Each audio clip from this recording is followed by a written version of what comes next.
Ang bawat gising natin sa umaga ay isang napakagandang biyaya, kaya dapat lagi tayong nagpapasalamat sa bawat araw na ibinibigay ng Diyos sa atin. Kaya naman, manalangin tayo sa ngalan ng Ama na siyang lumikha ng langit at lupa. Amen. Ama naming makapangyarihan sa lahat, maraming salamat po sapagkat ginising mo ako ngayong umaga.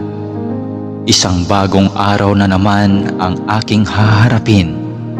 At dahil dito, lubos-lubos ang aking pasasalamat.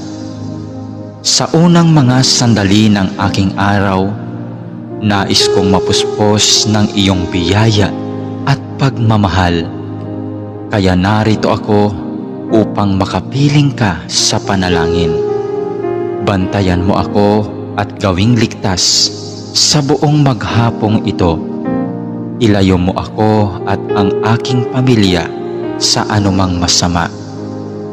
Maituon ko nawa ang aking pag-iisip, pananalita at asal tungo sa iyo. Nawa maging kalugod-lugod sa iyo ang lahat ng aking gagawin sa araw na ito.